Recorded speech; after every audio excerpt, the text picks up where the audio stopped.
I'm really excited because today I received the funding from the Tanous Foundation. So they're actually paying the fees, the 30-year fees for my PhD research, which is to explore the developmental pathways to extraordinary human abilities. I'm really excited to meet people with extraordinary abilities and understand their pathway, and then test that on myself and see if I can kind of open more of my abilities or open them more frequently. Now, to celebrate this auspicious day of thank you very much, Tanous Foundation, for the funding, I would like to share a bit about this book. Beyond Coincidence is a book by Alex Tanous, and it is an account of his life and the abilities that he has. And it is absolutely extraordinary.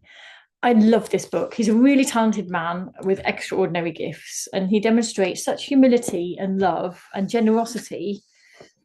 He's clearly a curious academic. He's an explorer. He's an adventurer. He's really brave, very beautiful soul, I would say.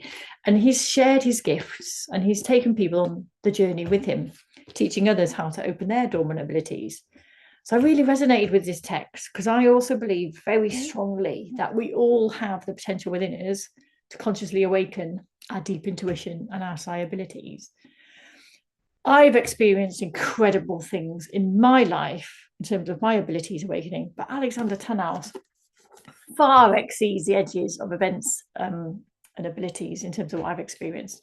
He is just phenomenal, and I would recommend you definitely read this book and look up the Tanous Foundation.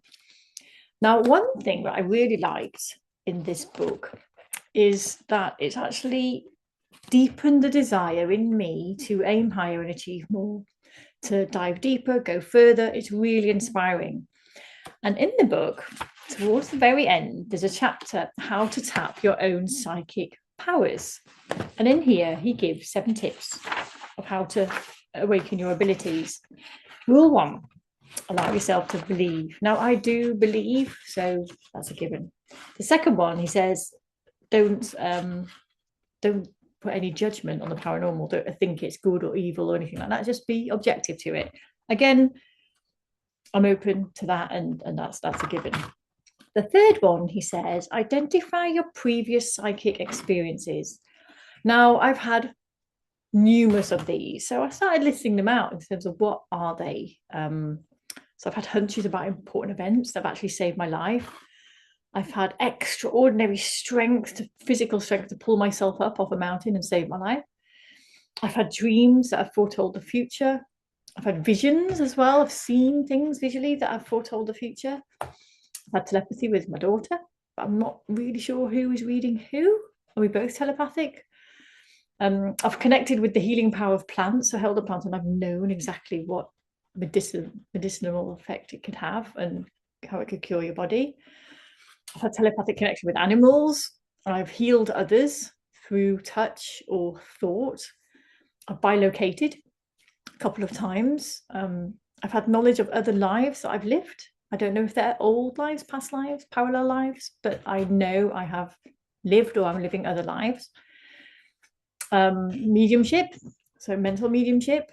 I've seen angels, fairies, dragons. I've had out-of-body experiences where I've been floating up. My consciousness has been floating up and seeing and looking down at myself. I've connected with all that is. So that sense of everything. I am part of everything and everything is part of me. I've become the earth. I've felt the earth breathe. It's been phenomenal. I've conversed with trees. There's so many things. Astral travel, synchronicities, entering into a parallel universe, stopping time, stretching time, all of these things, finding lost things. So I've had lots of different experiences. And in this section, he says, ideally, he says, if there's an area where you've had an experience, go with that. But I've had so many, what do I go with? How do I progress?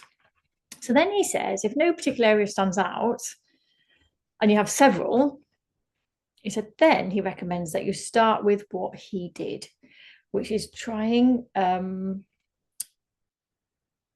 touch the edges of things and read them. So sensing objects by touch, so physical touch. I'll expand more on that in terms of what I'm going to do next. Rule 4, he says, take it easy. Rule 5, start easy, keep the tasks really simple. Rule 6, he says, gradually explore other areas once you've developed something. And rule 7, never limit yourself. So if you hear something new or you've read something that someone else can do and you haven't done it yet, try it. You'll be surprised. So those are his kind of 7 tips. Now, what am I going to do for my auto-ethnography to build this in? So I've decided, very simple task. I'm going to take a deck of cards face down, and I'm going to touch a card on the top, and I'm going to say, is it red or black?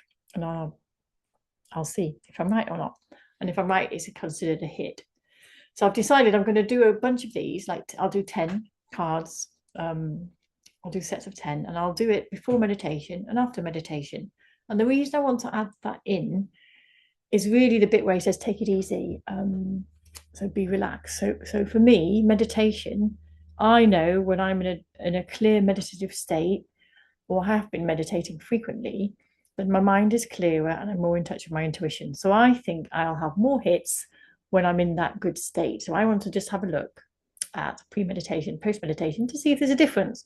I'll have to repeat this numerous times to get enough statistical data to check it, but a place to start, right? So that's what I'm going to do.